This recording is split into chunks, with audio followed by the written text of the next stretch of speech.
Voy a empezar haciendo algunas afirmaciones fuertes que la gente no suele entender y en cambio la entiende muy bien los que lo han vivido en vivo y en directo, en primera persona, ¿no? Yo suelo decir, en los años 80 se empezó a legislar mucho sobre niños. Se creó la Ley de Protección Jurídica del Menor, se creó la Ley Penal de Menores y se creó algo que nos afecta muy directamente, que es el Decreto de Derechos y Deberes de los Alumnos. En mi opinión, la Ley de Protección Jurídica del Menor es una ley de desprotección jurídica de las familias. Es un intento de estatalizar a todas las familias, privando a muchas familias de todo derecho y de toda protección jurídica, ¿no? En mi opinión, la Ley de Protección Jurídica del Menor es una ley de desprotección jurídica de la familia.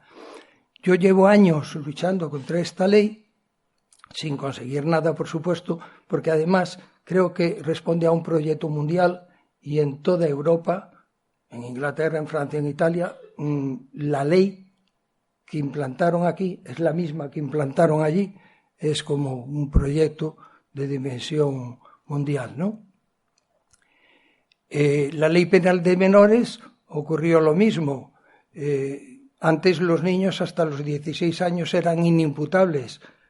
Aunque hicieran una atrocidad, como eran niños, pues no se les culpabilizaba, ¿no? Se culpabilizaba a los mayores, responsables de ellos, pero no a los niños. Con la Ley Penal de Menores se crea una franja desde los 13, 14 hasta los 18, una franja a quien va dirigida la Ley Penal de Menores. Es decir, desde los 13 hasta los 18, en mi opinión, se ha quitado a los niños toda protección jurídica. Ahora caen bajo una ley especial y en todas las democracias sabemos muy bien lo peligrosas que son las leyes específicas, especiales para sectores de la población, ¿no? Entonces, según la Ley Penal de Menores, se utiliza el truco de llamar a las cosas de distintas maneras. En vez de hablar de detención, que es un concepto jurídico perfectamente definido, si se trata de un niño es una retención, y como el concepto de retención no existe jurídicamente, se hace lo que se quiere. Lo mismo el interrogatorio. Un interrogatorio es un concepto jurídico perfectamente definido en las leyes. Cuando se trata de un niño, no hay interrogatorio, hay exploración. Y como la exploración nadie sabe lo que es, pues puede hacerse incluso a golpes. Bueno, quiero decir con esto que, en mi opinión, la Ley de Protección Jurídica del Menor deja desprotegidas a las familias, la Ley Penal de Menores deja desprotegidos a los menores y, por entrar más en nuestro terreno concreto, el Decreto de Derechos y Deberes de los Alumnos, en mi opinión, se ha cargado la educación. Ya sé que estas son afirmaciones tan truculentas, tan tremendistas, que diréis, ¿pero de qué estáis hablando? Estoy convencido de que cuando marchéis veremos las cosas de muy distinta manera. Mirar, la pedagogía y el derecho, sobre todo el derecho penal, pero la pedagogía y el derecho son dos disciplinas importantísimas, las dos. La pedagogía, la educación es muy necesaria y el derecho, incluso el derecho penal, es imprescindible. Es una disciplina muy necesaria.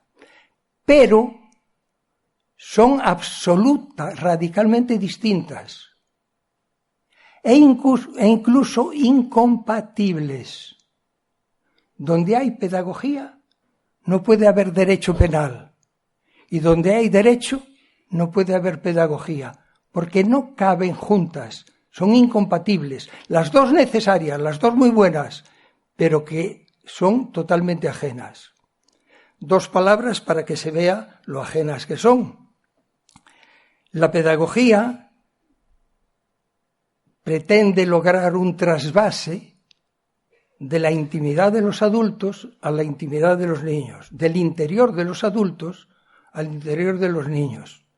La educación, la pedagogía, es como un trasvase donde los adultos intentamos inculcar o trasvasar a los niños nuestros principios, nuestras opiniones, nuestros criterios, nuestros valores, nuestras costumbres.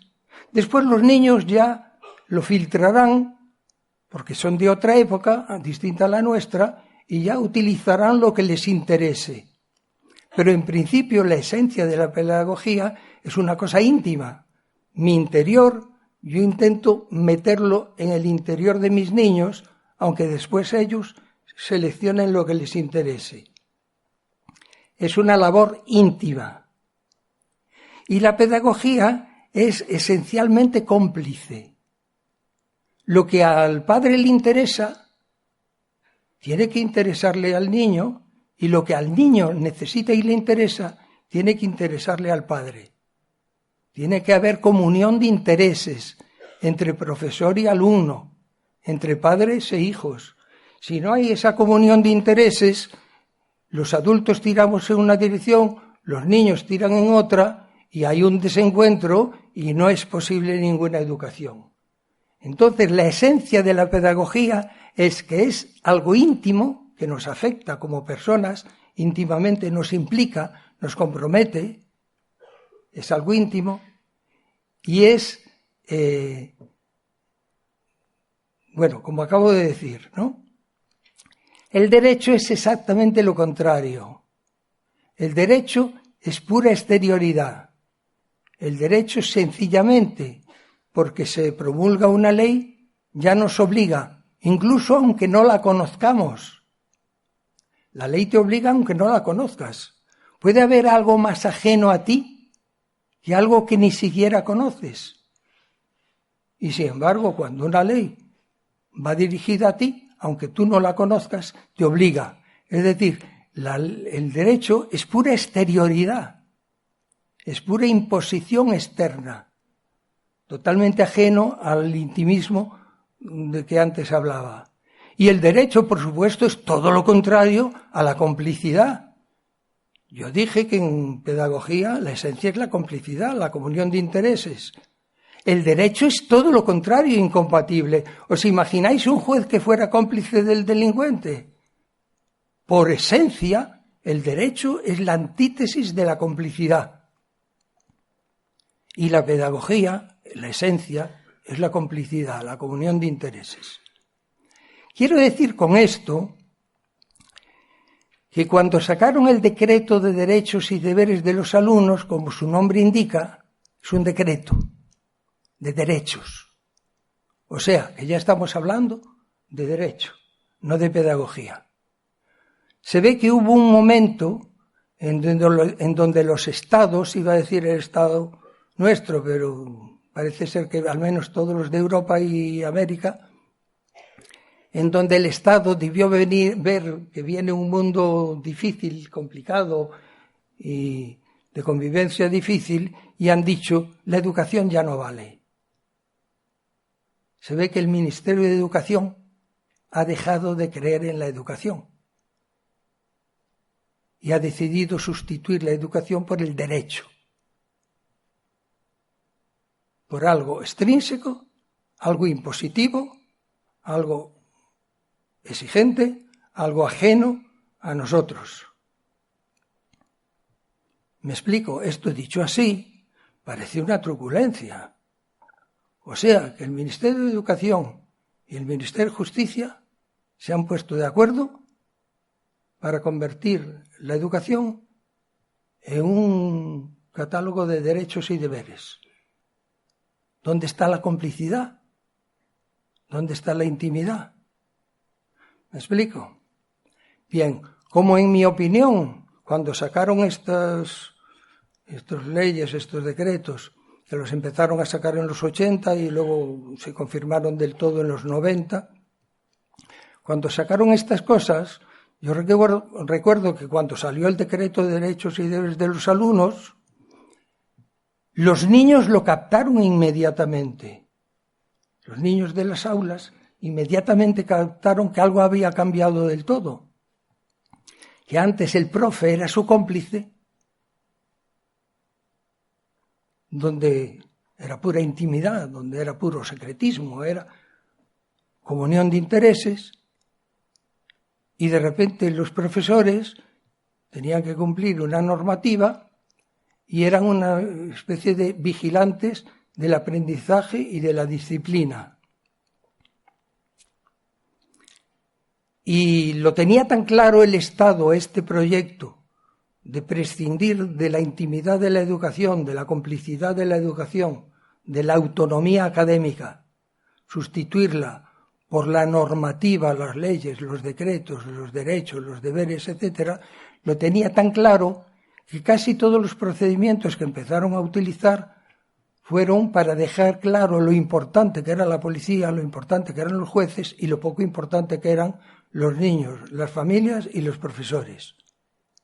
Curiosamente, en los colegios de Madrid, para hablar de tráfico, los profesores se habían vuelto tan inútiles, tan estúpidos, que venían policías de tráfico a dar lecciones de tráfico. ¿Pero qué pasará? ¿Que los educadores no saben enseñar a cruzar la calle? Y para hablar de drogas o para hablar de bullying, de violencia en las aulas, resulta que ya las drogas y las querellas entre niños ya no eran un asunto educativo. Los educadores se habían vuelto tan tontos, tan inútiles, que ya no servían para educar en el tema de cuidar la salud, en el tema de relacionarse sin violencia, y tenía que venir un policía a hablar de drogas o a hablar de violencia en las aulas. Esto hasta el extremo de que se empezó a crear la figura, en muchos colegios de muchos barrios, la figura del policía tutor. Toma ya. O sea, que mejunje de lenguaje, de un paréntesis. Como mencioné la palabra lenguaje, un paréntesis que creo que también es muy instructivo y muy educativo. Tener cuidado con las palabras que usáis. Porque nuestra cabeza, nos guste o no nos guste, se entera o no se entera según palabras. Nosotros tenemos que utilizar las palabras. Entonces, quien es propietario de nuestras palabras se apropia de nuestro cerebro. Por ejemplo, cuando yo era niño y después cuando empecé a ser profesor, los niños eran niños. Le llamábamos niños, críos, chavalillos, chaborrillos, decían los gitanos, chaborrillos, o zagales, decían en otras regiones. Los niños eran todas esas cosas. Chavales era la denominación más frecuente. Ahora son menores. Y menor es un concepto jurídico penal. Menor de edad, bueno, penal y civil, menor de edad o mayor de edad. Es un concepto estrictamente jurídico. Cuando hablamos de menores, estamos hablando de derecho. Cuando hablamos de chavales, estamos hablando de nuestros hijos. Esto es tan peligroso que, fijaros, yo en algún sitio expliqué esto con detalle y me extendí y toda la gente estaba de acuerdo conmigo. Y todos dijeron que sí, claro, que hay que llamar a los niños chavales. Y luego siguió la charla y todo el coloquio fue sobre menores. Nadie utilizó la palabra chavales, porque ya no la llevamos dentro del cerebro. Ya llevamos la palabra menor. Y fijaros que en alguna universidad en Madrid ya prohíben utilizar la palabra persona. Hay que hablar de clientes o de usuarios, que son conceptos económicos. Entonces, claro, si ya solo hay usuarios, a mí me decían de las instituciones, usted no tiene niños, usted tiene plazas disponibles. Y yo decía, mire, las plazas no tienen biografía, no sienten ni padecen. Los niños sí sienten y padecen y tienen biografía. Yo no tengo plazas, yo tengo niños. Ah, no, pues entonces usted no trabaja con las instituciones. Me explico, es decir, nos van cambiando la vida de manera que al menos a mí no me gusta. Bien, por todas estas cosas que estoy explicando, voy a entrar en el centro del tema que me trae hoy aquí. Yo voy a explicaros quién educa a quién. Voy a explicaros cómo en mi relación con los niños, que eran niños de vidas tan dispares, tan diferentes, todo lo que sé y todo lo que os voy a contar me lo enseñaron ellos. Nada me lo enseñó ni la moral, ni la justicia, ni el derecho, ni la institución, ni la escuela, ni... Todo lo que sé me lo enseñaron los niños. Y ya veréis cómo voy a intentar transmitiroslo con mucha fuerza, con mucho vigor. Por eso, ese libro que yo traje aquí, Mensaje Subliminal. Yo traigo libros para que la gente los conozca, porque mis libros no suelen encontrarse en las librerías. Están todos en la Editorial Popular y he traído algunos por si a la gente le interesa. Concretamente he traído el último, que es donde explico todas estas cosas que voy a explicar hoy. El título me parece que se titula Criterios básicos en la educación de niños difíciles o algo así, porque la editorial le quiso poner ese título. El título que yo le pondría es Los truquillos que yo utilicé para entenderme con los niños. Bien, pues voy a explicaros los truquillos que yo utilicé, ya veréis qué útiles os pueden ser. El primer truquillo que yo tuve que utilizar para entenderme con los niños fue el de desmontar prejuicios. Porque sin darnos cuenta, los niños están llenos de prejuicios contra nosotros y nosotros estamos llenos de prejuicios contra los niños. Ya he dicho antes que los niños de nuestros colegios hoy suelen pensar que los profesores están encargados de la instrucción y la disciplina. Y eso es un aspecto muy concreto de la vida del niño, la instrucción y la disciplina. Pero el niño, además, también tiene deseos y temores y sentimientos y expectativas, cosas que no entran dentro de esos dos conceptos, ¿no? Cuando yo empecé a trabajar, yo no lo sabía, pero estaba lleno de prejuicios contra los niños. Y los niños y las familias estaban llenas de prejuicios respecto a los educadores. Si os cuento una anécdota, veréis, porque los ejemplitos ahorran 1000 palabras. Os voy a contar una historieta para que veáis los prejuicios, lo que significan. Un día me llaman de las instituciones de tutela de entonces, de la Junta de Protección, y me dicen: Enrique, en el barrio de Alcorcón hay un niño que está pasándolo muy mal y tiene una familia muy complicada, y me dieron la dirección, vaya usted a visitarlos a ver si puede conectar con esa familia.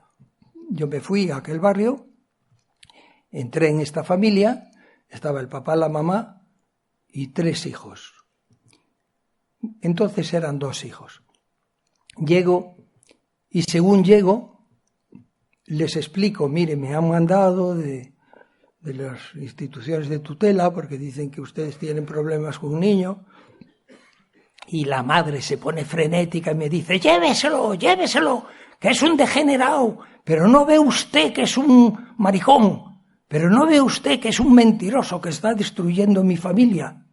Y un niño de 10 años o 11, que no me conocía, porque yo acababa de llegar, se agarró a mí y gritaba: lléveme, lléveme, lléveme. Así fue como yo conocí a esta familia en Alcorcón. Yo les dije: mire, como veo que el niño y ustedes están de acuerdo en que me lo lleve, me lo voy a llevar, ya que todos me lo piden, pero que conste que no me lo llevo. Ya volveremos la próxima semana. Pero yo ahora me llevo al niño. Me lo llevé a casa, el chaval vino encantado a mi casa, se encontró muy a gusto. A la semana yo le dije, oye, vamos a visitar a tus papás. No, no quiero. Digo, mira, ahora, como vas conmigo, yo garantizo que yo estoy a tu lado. Y he tomado partido por ti. Nadie te va a decir nada ni te va... Pero yo tengo mi manera de funcionar. Yo quiero volver a ver a tus papás. Y tú me vas a acompañar. Bueno, a regañadientes vino. Y ya no fue la escena tan terrible como el primer día. Los papás estuvieron allí, escucharon, oyeron, dijeron, no sé qué y tal, y nos volvimos a marchar. A la semana siguiente, Angelito, ¿nos vamos a ver a tus papás? Vale. Y fuimos, y el chaval ya estuvo bastante a gusto, y habló con sus papás, y los papás con el niño, y a la semana siguiente, y a la semana siguiente, y a la semana siguiente. Este niño pasó varios años en mi casa. Un día me llama la madre y me dice, don Enrique, usted que ayudó tanto a mi niño, ¿no podría ayudarme un poquito a mí? Yo le dije, mire señora, si yo puedo, cuente con ello. Lo que pasa es que yo entiendo de niños, no sé si le podré ayudar. La madre trabajaba en un bar, vendiendo alcohol. Y me cuenta, voy al bar, hablo con ella, y me cuenta, mire don Enrique, yo desde los 13 años soy alcohólica. Y además soy esclava, porque mi marido se casó conmigo porque yo era alcohólica, porque así no se casaba con una persona, se casaba con una esclava. Y yo quiero recuperar a mis hijos, y yo quiero dejar de ser alcohólica. Y le dije, mire, yo de eso no entiendo, pero vamos a buscar. Encontramos un centro que acababan de crear, todavía sigue, está al principio de la Gran Vía. Ahora debe tener ya 50 años, entonces lo acababan de crear. Vamos a ese sitio y nos dicen, sí, tenemos una finca en Asturias y mandamos a los alcohólicos y allí un tratamiento de 1 año, pero era carísimo, carísimo. Yo pedí a unos amigos que tenían mucha pela, si podían pagar el tratamiento me dijeron que 1 año sí, y mandamos a esta mujer a la finca de Asturias. Al cabo de pocos meses, 1 mes o 2 o 3, me llama esta mujer y dice, don Enrique, voy a volver a Madrid. Le digo, ¿y están de acuerdo ahí? No, aquí dicen que debo seguir 1 año. Yo hablé con ellos, me dijeron, mire, nosotros con 1 año garantizamos un poquito, no del todo, el que la mujer deje el alcoholismo. Lleva 3 meses, pero ella está empeñada en volver. Que sí, don Enrique, que yo ya he entendido cuál es mi problema y quiero volver, tal. Volvió. Lleva 12 años, sigue trabajando en un bar y no ha vuelto a probar el alcohol. Y hoy el niño que más la quiere es el maricón mentiroso que arruinaba su vida. ¿Me explico? Es decir, tenemos que conocernos, saber lo que nos pasa y entender al otro desde el otro. No podemos estar cargados de prejuicios. Si estamos cargados de prejuicios, tenemos una muralla entre nosotros y no nos llegamos. Hoy en general,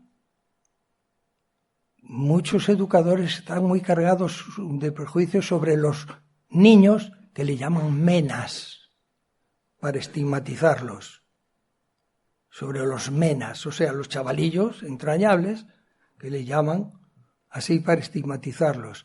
Hay muchos educadores que no quieren, y hay muchos niños que no quieren a los educadores porque piensan que el educador está para mandarles, para organizarles la vida, para dirigirles, para no sé qué, no para interesarse por lo que sienten, lo que viven, lo que tienen, lo que... Entonces estamos cargados de prejuicios. Tenemos que empezar a descargarnos de prejuicios, lo cual es un esfuerzo enorme, porque nos obliga a cambiar. Bueno, este punto primero va a quedar muy explicado en los puntos siguientes. Por eso paso al siguiente. El segundo criterio es de los más importantes. Tenemos que ir por la vida e ir en nuestra escuela ejerciendo de personas. Mirad, yo fui psicólogo. Si yo recibía a un chaval o yo recibía a una familia, yo era el psicólogo, el que sabía. Y ellos eran los taradillos, los que necesitaban de psicólogo. O sea, una jerarquía de dominio. Si yo era educador, yo era el que enseñaba, el listo. Y ellos eran los tontos que tenían que aprender. Jerarquía. Nos han educado en un sistema de educación donde siempre está como factor fundamental y decisivo la jerarquía y el dominio. Si yo voy de persona, el niño es una persona. Yo voy de persona. El niño tiene deseos. El niño tiene temores. El niño tiene expectativas. El niño tiene... Yo tengo deseos. Yo tengo temores. Yo tengo expectativas. Somos idénticos. Entonces es importantísimo ir de persona. Porque yendo de personas inmediatamente conectamos bien con los chavales. Si vamos de educador, y no digamos si vamos de psicólogo, hoy día, como vayas de psicólogo, cualquiera sabe lo que tienes enfrente.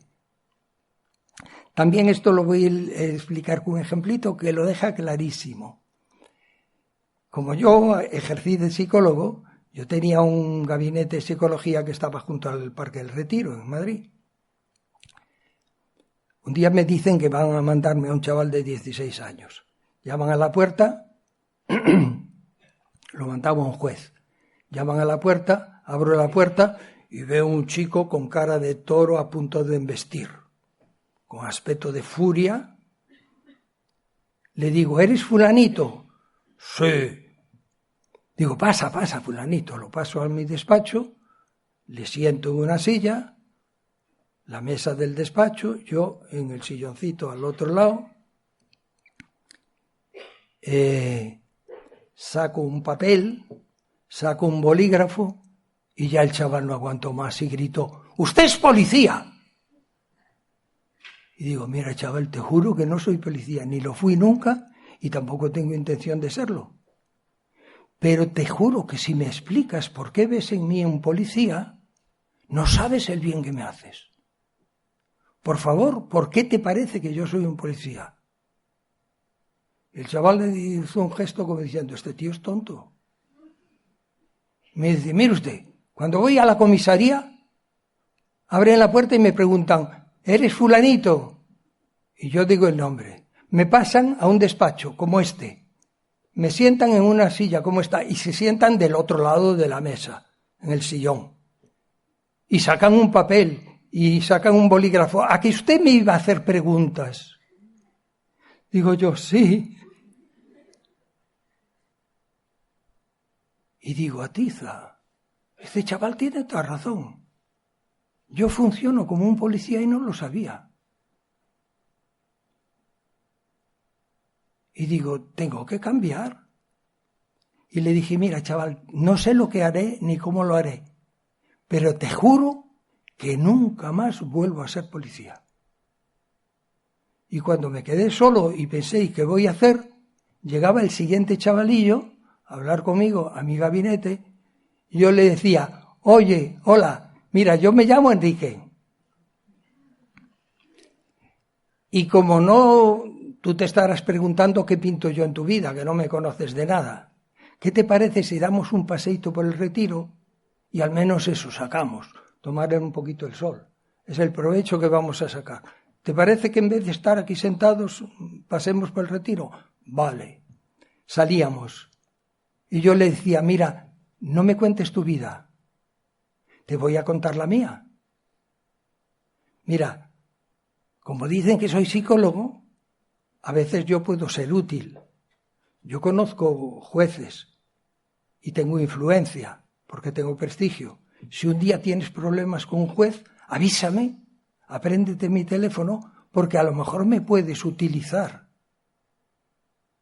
Si un día te llaman a una comisaría, da mi teléfono porque a lo mejor yo te puedo defender en la comisaría.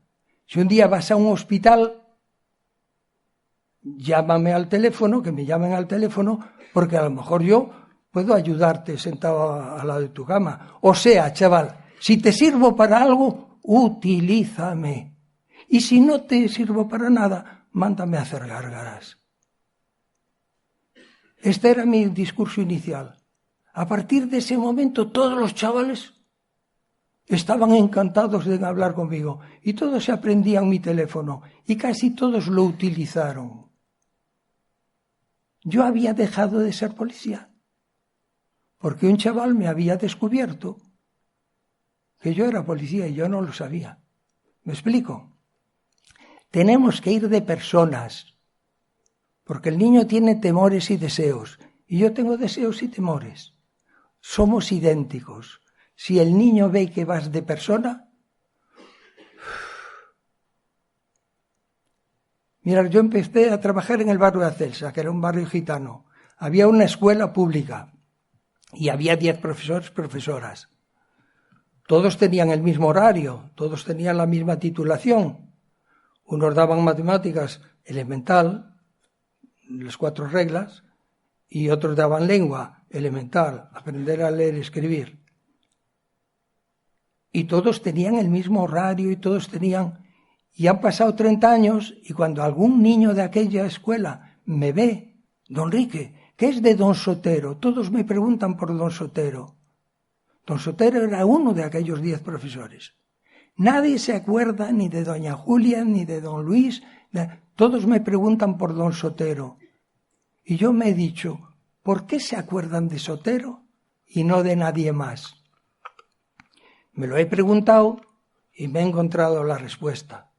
Don Sotero daba matemáticas y lengua igual que los otros. Y tenía el mismo título y el mismo horario. Pero don Sotero, cuando llegaba un niño, decía, hoy estabas medio dormido en clase. ¿Qué te ha ocurrido? Jo, don Sotero, es que no veas la que montó mi padre anoche cuando llegó borracho a casa. ¿Quieres que hable con tu padre? No, que va a ser peor. Bueno, pues luego hablamos para ver qué solución le encontramos. Don Sotero era profesor, pero sabía que los niños, además de escuela, necesitaban muchas cosas. Y don Sotero estaba a su lado. Don Sotero era una persona que conectaba bien con la condición de persona del otro. Por eso el otro tenía tanta necesidad y tanta intimidad y tanto afecto a don Sotero. Tenemos que ir de personas por la vida. No de psicólogos, ni de catedráticos, ni de... Tenemos que ir de personas para que a la persona le sea fácil encontrarse con nosotros en lo que tenemos de común, que son muchas cosas. Bien, ejercer de personas.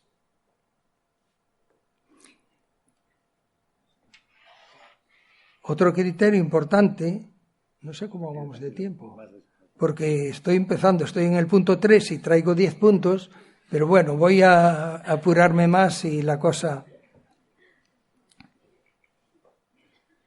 No es lo mismo lo que el niño necesita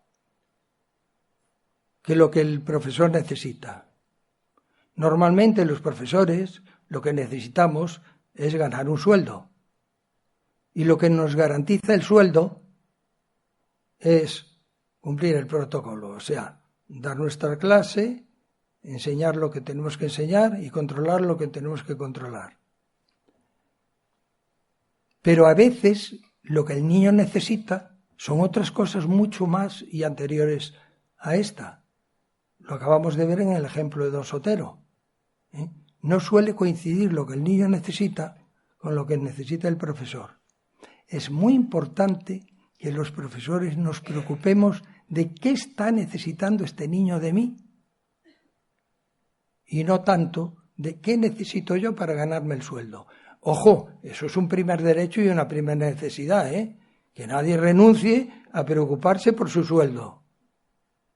Pero atender a los niños no es necesario necesariamente hacer lo que el sueldo a ti te garantiza. Paso a otro punto, porque estos puntos tienen a veces cosas muy en común. Las soluciones de los problemas tienen que ser acordes con la naturaleza de los problemas.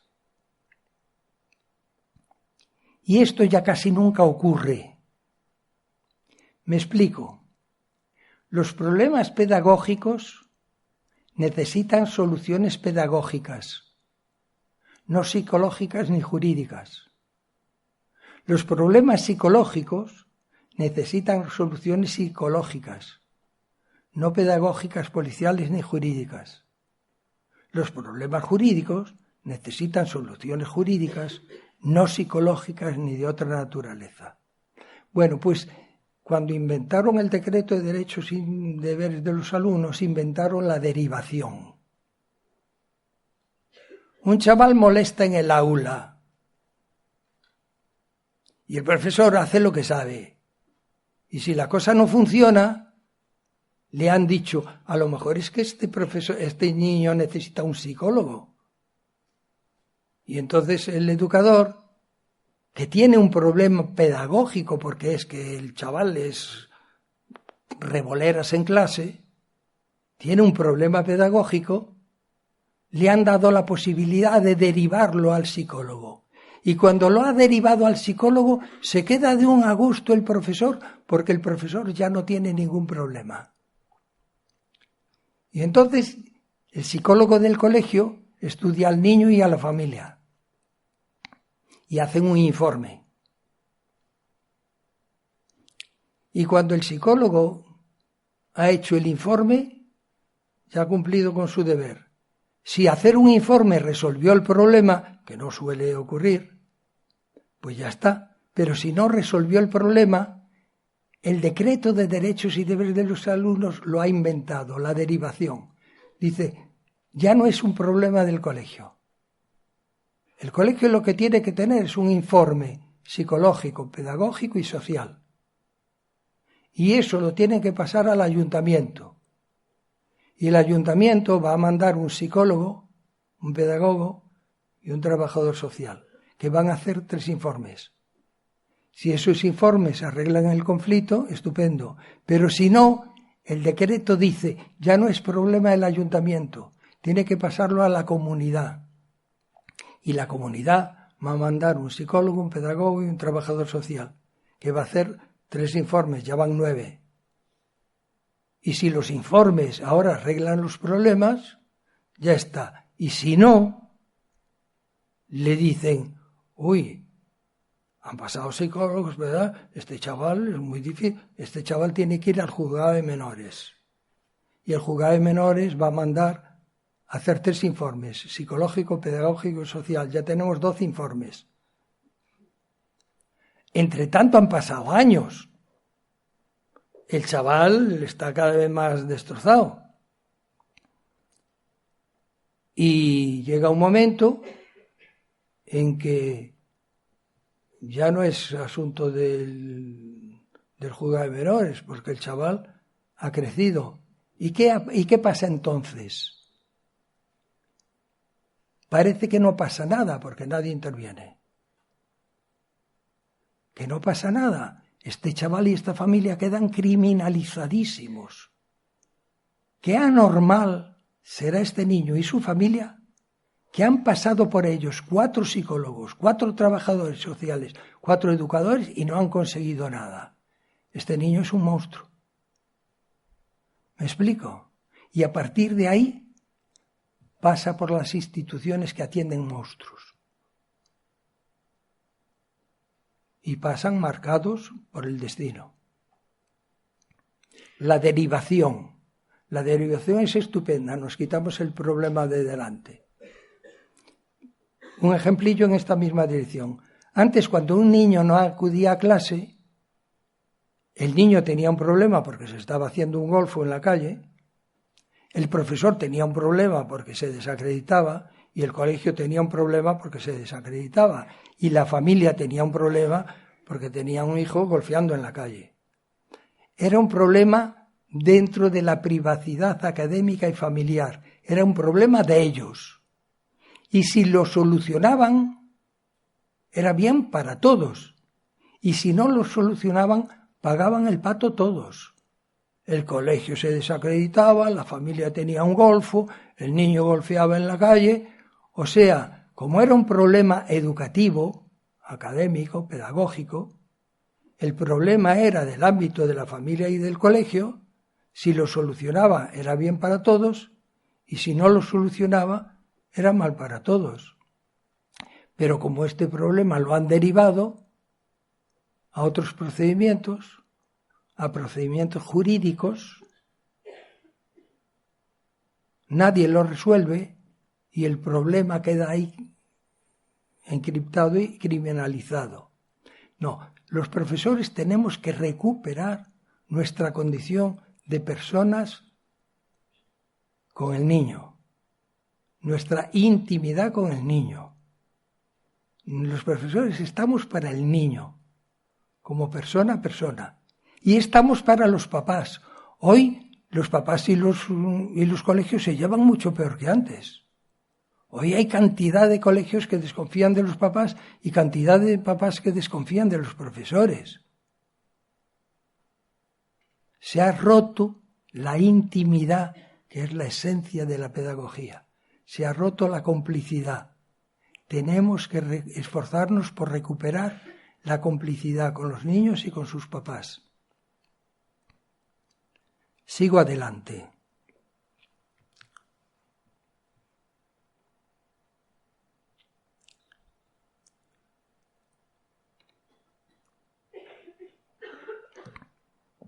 El carácter relacional de la educación.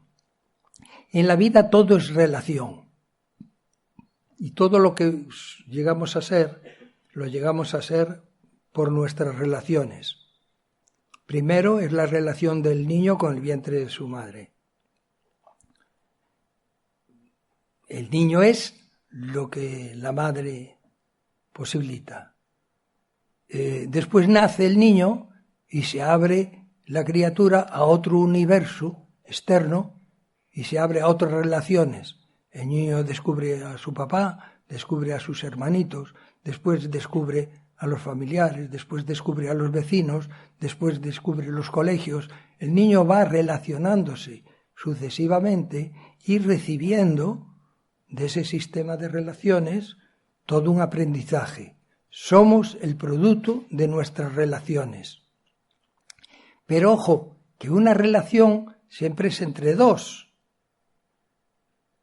Tiene que haber al menos dos términos que se relacionan. La educación no es una excepción.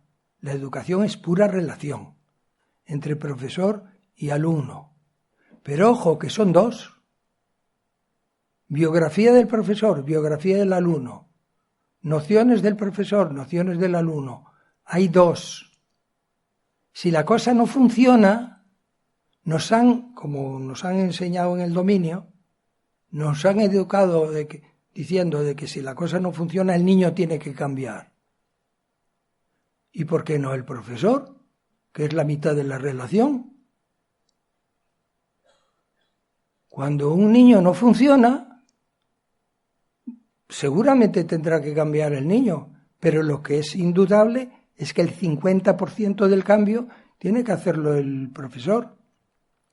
Yo recuerdo cuando empecé a tener niños en mi casa, una amiga mía, que por cierto era hermana del que fue ministro de Educación hasta hace poco, Marichu Méndez Vigo.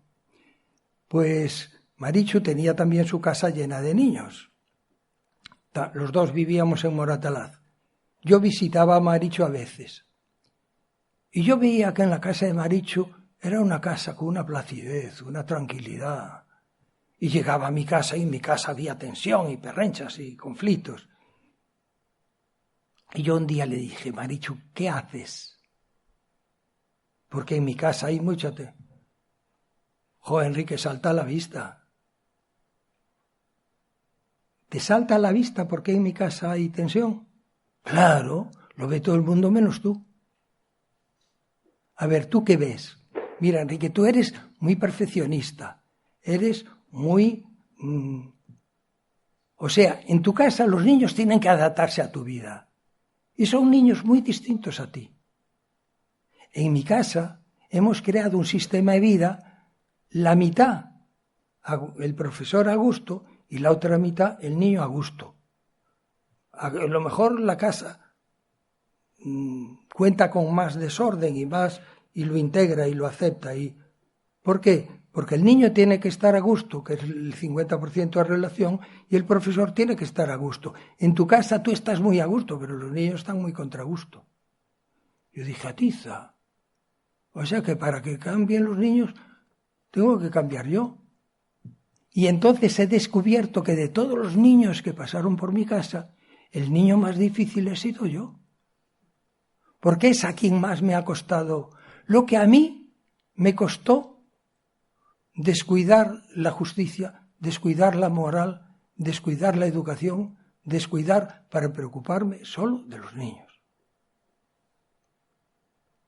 Cuando me empezó a interesar un bledo la justicia, la moral, la religión, y solo me empezó a interesar los niños, muchísimo más fácil. Porque claro, vamos a ver, la justicia bien que se cuida ella. El buey suelto bien se lame, dice el refrán, ¿no? La justicia ya, y la ética, la moral, bien que se cuida de ella. Y las iglesias, bien que se cuidan de ellas. Pero del niño roto, ¿quién se cuida? Alguien tiene que tomar partido por él. ¿Me explico? No sé si todas estas cosas os parecen delirios demasiado tremendistas, pero después tendremos mucho coloquio, pues para que pongáis todas las objeciones y todas las cosas que se os ocurran, ¿no? Bien, el carácter relacional de la conducta. Otro criterio fundamental para mí, que tiene mucho que ver, ya veis que todos los criterios tienen mucho que ver con todos, son distintos aspectos del mismo, ¿no? Es importantísimo saber meterse en la piel del niño, ver las cosas desde sus vivencias, desde su punto de vista, no desde el nuestro. Como el enunciado ya es suficientemente claro, lo voy a ilustrar con un ejemplito que es más entretenido y ya no necesita mucha explicación, que tenemos que aprender a meternos dentro de la piel del niño para ver los problemas desde su punto de vista, no desde el punto de vista del adulto. Este ejemplito lo deja muy claro. Me llegó a casa un chavalillo que se llamaba y se llama, porque tiene ya casi 50 años, pero es un encanto, 40 y tantos, es un encanto de persona. Se llama Kiko.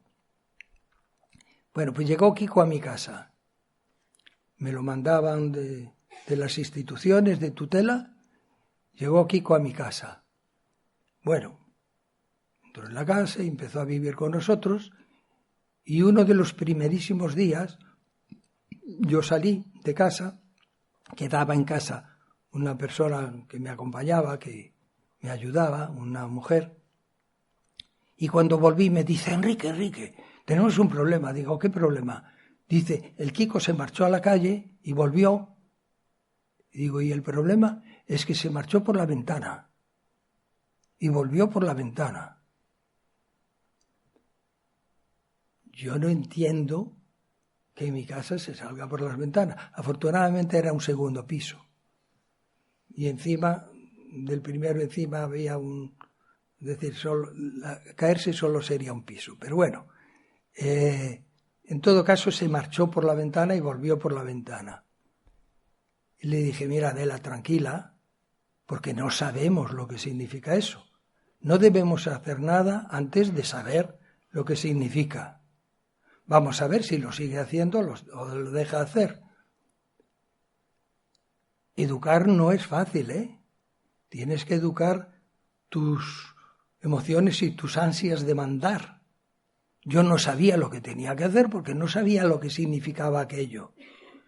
Entonces dije, primero voy a aprender, saber lo que tengo que hacer y luego ya lo haré. Y no hice nada. Un par de veces más el chaval se iba de casa por la ventana y volvía por la ventana. Ya como a la tercera o cuarta vez lo senté y le dije, mira, Kiko, tú habrás visto que aquí cuando llamamos al timbre inmediatamente abren la puerta y se entra. Y cuando queremos marchar ni siquiera tenemos que llamar al timbre. Tú abres la puerta y te vas. Nosotros aquí todos nos vamos por la puerta. Me dijo Adela que tú te vas por la ventana. Estoy seguro que tienes razón. Cuando haces eso por algo será. Y si te es necesario, síguelo haciendo. Lo que pasa es que yo te voy a pedir una ayuda. Si tú sueles salir por la ventana y volver por la ventana, los vecinos nos van a ver. Y a lo mejor no lo van a entender. Y a lo mejor me van a denunciar a mí por dejar eso sin tomar medidas. A lo mejor me va a crear problemas a mí. Si tú lo necesitas, hazlo como lo necesites. Pero si te es posible ayudarme, entra por la puerta y como todo el mundo. Y desde entonces empezó a entrar por la puerta. Luego yo supe, porque fui conociendo la historia del niño, era un niño que había estado en la ciudad escolar. La ciudad escolar es un edificio de Madrid que está en la carretera de Colmenar Viejo, un edificio antiguo, son 8 pisos pero parecen 16 de altura. Al Kiko no le dejaban ir a visitar a su familia el fin de semana y se subía al tejado y amenazaba, o me dejáis ir a ver a mi madre o me tiro. El Kiko corría por encima de los tejados como una cabritilla por el monte. Al Kiko lo habían ido a buscar los bomberos decenas de veces a la ciudad escolar. El Kiko correteaba por los tejados porque le era necesario para sus necesidades subjetivas. Era la relación con su madre. Cuando vio que nosotros se lo aceptábamos y vio que no le era necesario, entendió que era más fácil otro. ¿Me explico? Es decir, porque aceptamos la necesidad del niño, el niño le fue fácil aceptar la nuestra. Si nosotros desde el principio hubiéramos hecho ordeno y mando, pues el chaval necesitaría defenderse de nosotros y lo seguiría haciendo. Tenemos que aprender a meternos en la piel de nuestros niños. Y paso a otro punto porque querría... Dale. ¿Cuánto me queda? 2 puntos, ¿no? Bueno, sigo.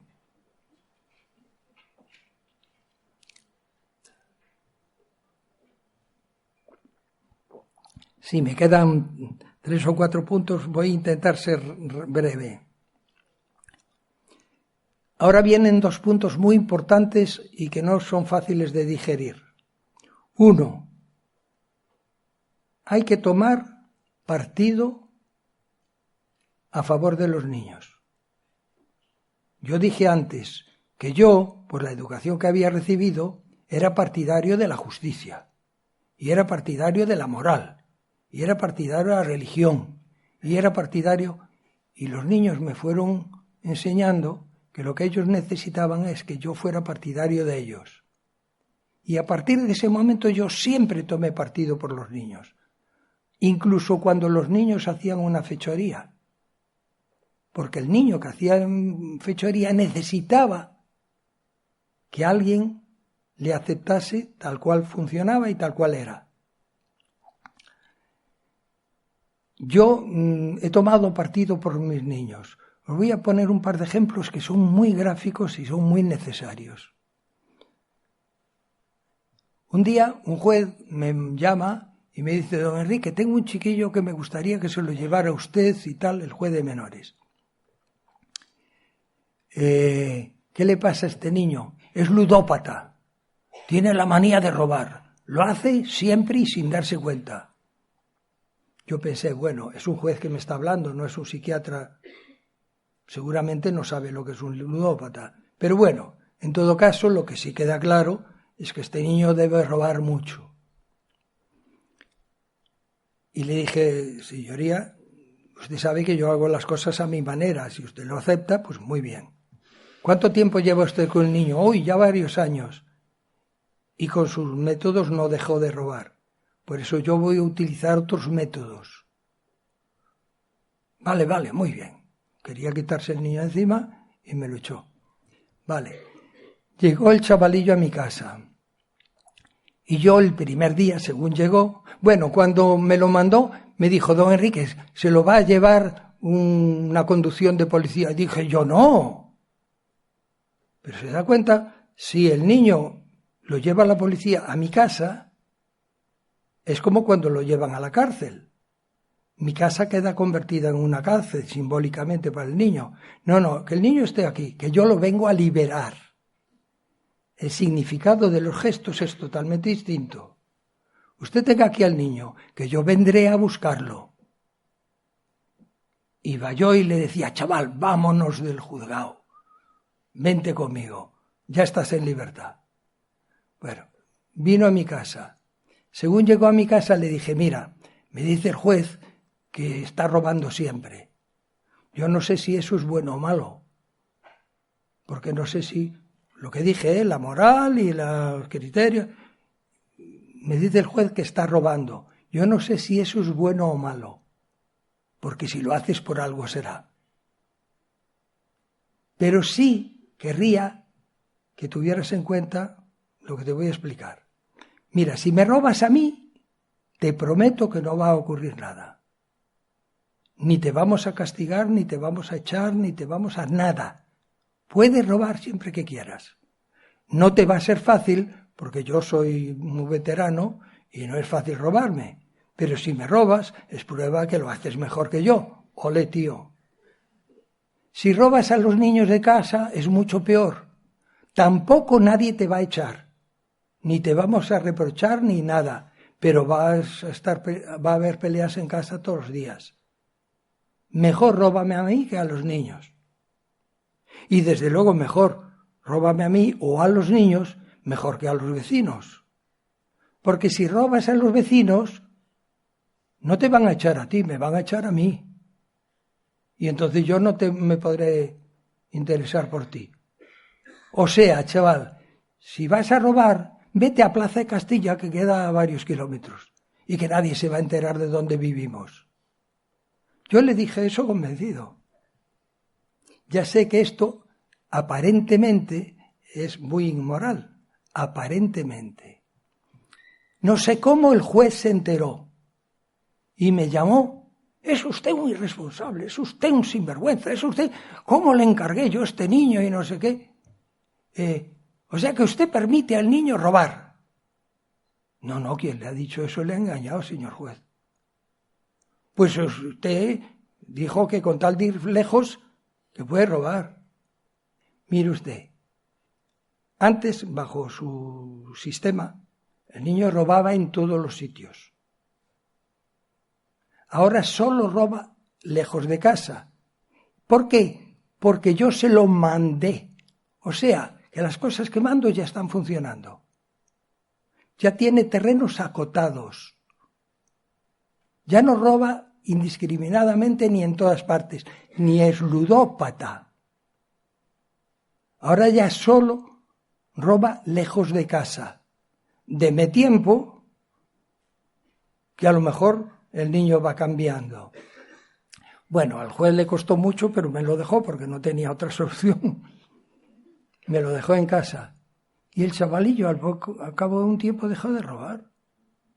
Porque ya no le tenía sentido, ni le tenía utilidad, ni le tenía lo que quería.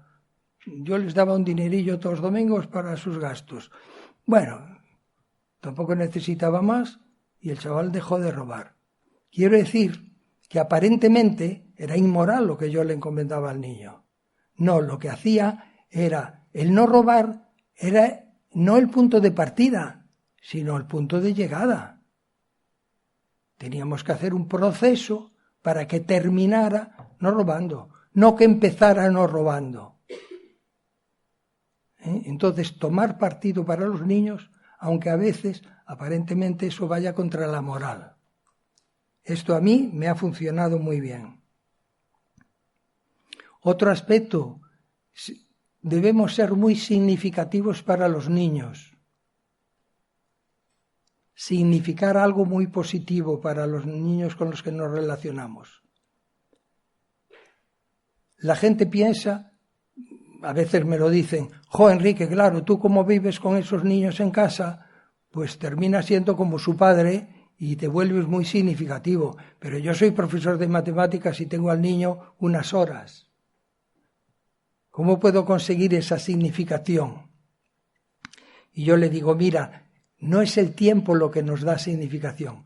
La prueba es que hay papás que han vivido 30 años con su hijo y se odian a muerte.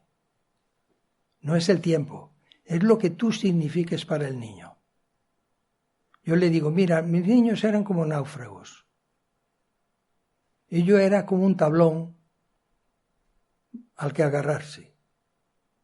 Si un niño está en el mar, en un naufragio, y ve un mueble lujoso del siglo XVIII, y ve un tablón fácil de... ¿A qué se agarra? ¿Al mueble lujoso? ¿Al catedrático? ¿O al tablón al que es fácil agarrarse? Nosotros tenemos que ser como tablones en el naufragio de nuestros niños. Y nuestros niños nos tienen que percibir como que les interesamos mucho. Si yo estoy en un hospital y estoy con asfixia, los 5 minutos que viene la enfermera a ponerme un balón de oxígeno son más importantes que el resto del día. Tenemos que ser balones de oxígeno para nuestros niños. Tenemos que ser tablones en el naufragio de nuestros niños. ¿Me explico? Bien. Voy a explicar 2 cosas más y ya no me alargo más. Siguiente. Tenemos que recuperar el sentido común. Cuando digo esto, alguna vez me han dicho, ala, piensa que estamos locos. No, mirar, recuperar el sentido común no tiene nada que ver con el raciocinio, ni con la locura, ni con la sensatez. El sentido común es lo que el nombre indica, es sentir y ponerlo en común. Si yo, imaginaros que es invierno y está lloviendo y salgo a la calle, me mojo y siento frío, y entro tiritando. Uno de vosotros sale a la calle, se moja y siente frío, en su cuerpo, no en el mío. Él siente frío, su frío, y entra tiritando. Y cuando nos vemos tiritando decimos, qué frío hace, ¿verdad? Sentimos, cada uno en su cuerpo, y lo hemos puesto en común. Acabamos de sentar un principio que ningún científico puede desmontar. ¿Por qué? Porque acabamos de recuperar el sentir en común. Cada vez los profesores y los alumnos tienen menos cosas en común. Cada vez sienten menos en común. Mirad, un ejemplito. Yo daba unas charlas por radio, desde Córdoba. Me llamaban un día a la semana, creo que era el viernes. Había un programa en una radio de Córdoba, un programa de radio, dedicaban 1 hora a hablar de prisiones. Y me conoció el periodista que llevaba ese programa, me llamó y me dijo, Enrique, me gustaría que 5 o 10 minutos hablaras tú de los niños de reformatorio. Y empecé a hacerlo. Me llamaba el viernes y yo largaba 5 minutos de opiniones y consejos a los niños y tal de los reformatorios. Empezaron a oír ese programa en todos los reformatorios. Y me llamaban los niños de varios reformatorios. Ese programa, que era un programa de Córdoba, se oía en Murcia, en Andalucía, en Extremadura y en Marruecos, y en Canarias. En otros sitios no se oía. Era un programa de mediana longitud. Me empezaron a llamar niños y mamás contando historias de reformatorios. Y yo, hablaba en nombre de los niños por la radio y decía las cosas que a los niños les interesaba. Entonces en los reformatorios empezaron a cabrear y prohibieron oír el programa. Y entonces los chavales lo hacían clandestinamente. Y conseguían que me llegaran cartas denunciando cosas y tal. Y yo lo decía, y las madres me llamaban y me hablaban y decíamos cosas, ¿no? Hubo un momento que la comunidad andaluza decidió acabar con ese programa y lo prohibió.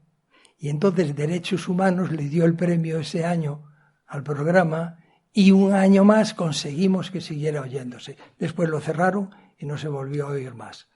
Bueno, un día me llama el director de un reformatorio de Canarias y me dice, en plan muy educado, me dice: don Enrique, escucho su programa con mucho interés, pero lamento decirle que no estoy en absoluto de acuerdo con usted.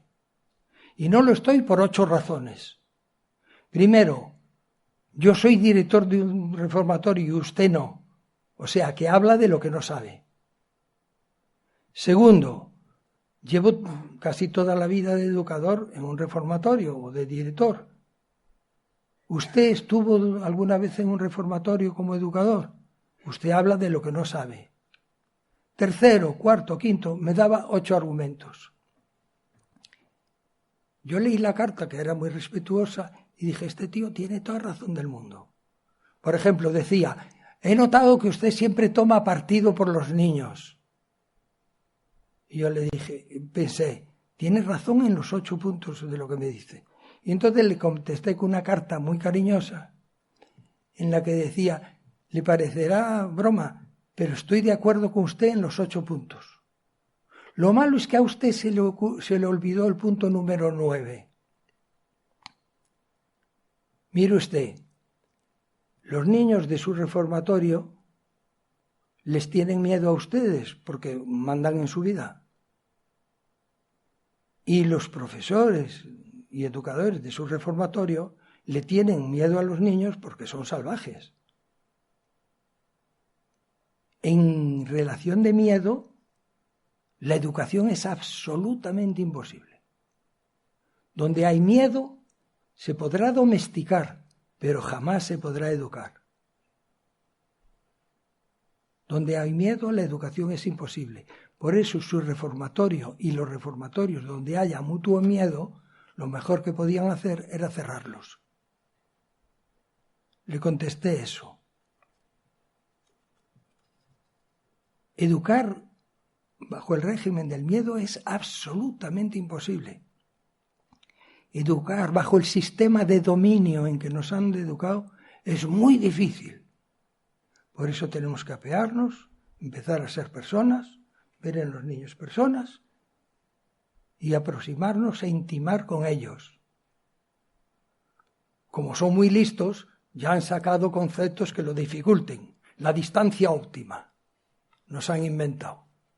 El educador tiene que estar encima y distante. Un amigo mío, Enrique Castro, que algunos lo conocéis, dijo un día, y me pareció brillante, dijo: la distancia óptima es el abrazo. Hoy abrazas a un niño y entras en riesgo. Bueno, os recomiendo que no entréis en riesgo, pero os recomiendo que os saltéis toda esa normativa que es perversa, que nos quiere cosificar, que nos quiere objetualizar, que nos quiere convertir en plazas sin biografía, que nos quiere convertir en usuarios. Como yo no estoy de acuerdo, trino contra eso. Última idea, esta sí que ya es la última. A veces, cuando he dado charlas, sobre todo en universidades, me han preguntado: Enrique, ¿qué porcentaje de éxito tenéis? Vuestro procedimiento parece muy bonito, pero ¿qué porcentaje de éxito tenéis? A mí las primeras veces que me hacían esta pregunta me dejaban descolocado. Yo decía: rea, ¿y yo qué les digo? Pero luego, como soy gallego y sé contestar con preguntas, me inventé mi pregunta para quitarme la pregunta de encima, nada más. Enrique, ¿qué porcentaje de éxito tenéis? Y al que me lo preguntaba le decía, ¿tú tienes familia y amigos? Claro. ¿Qué porcentaje de éxito tienes con tu familia y con tus amigos? Hay cosas que no son sometibles a porcentajes. No son sometibles a porcentajes. Os cuento una anécdota que deja clarísimo esto y explica la noción de éxito y fracaso que hoy tengo, que me la enseñaron los niños con evidencia.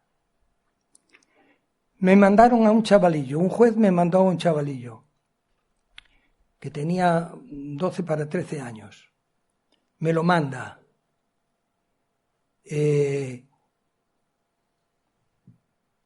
Vive con nosotros 3 años y cuando tenía 15, 16, el juez me llama y me dice, mire, como entonces era posible que los niños empezaran a trabajar en forma de aprendices, porque estoy hablando de los años 70,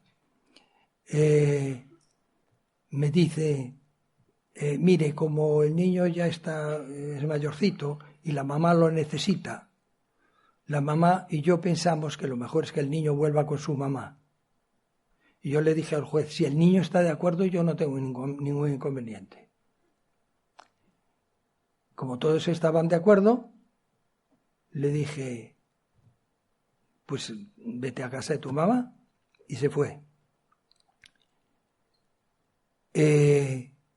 A los 2 meses, un día un chavalillo mío que ya tenía 18 años, ya trabajaba, llega a casa cuando estábamos comiendo y me dice, Enrique,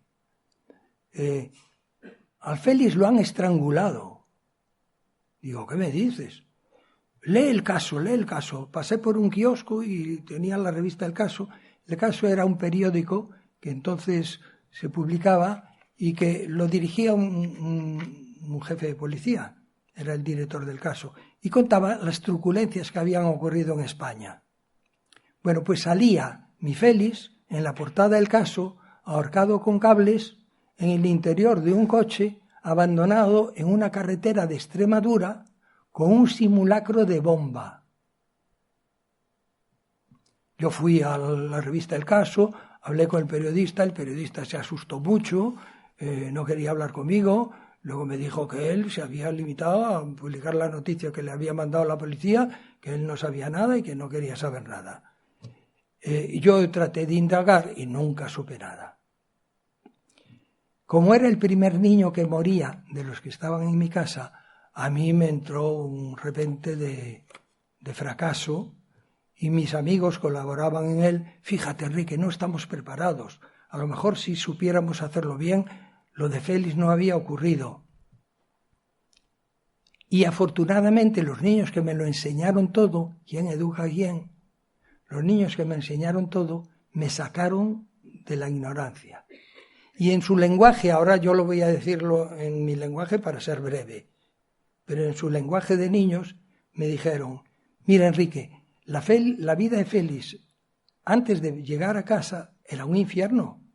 ¿Tuviste cómo traía el cuerpo lleno de mataduras, de restos de heridas antiguas? Tú sabes que la madre es alcohólica y es prostituta. Tú sabes que su hermanita pequeña ya es alcohólica y ya es prostituta. La vida de Félix hasta que llegó a casa fue un infierno. Y la vida de Félix desde que marchó de casa tuvo que ser un infierno. Porque para acabar como acabó, tuvo que vivir un infierno. La única vida bonita que tuvo Félix fue con nosotros.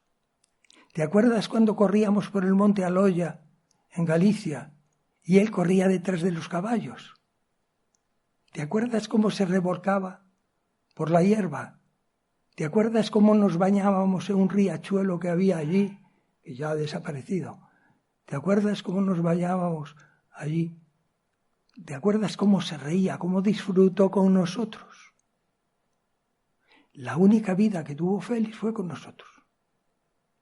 Y entonces mi criterio de éxito y fracaso hoy es, si con un niño mejor que sin él, 100% de éxito.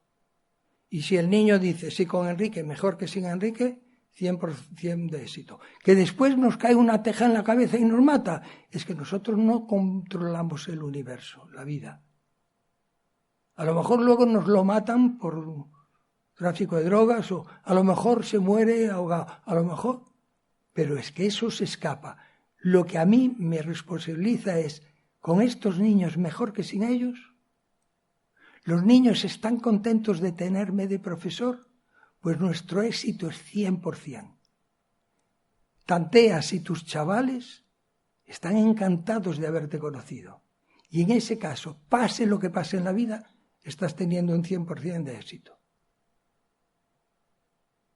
¿Me explico? Bueno, perdonar este discursote tan largo, no sé lo que me he largado.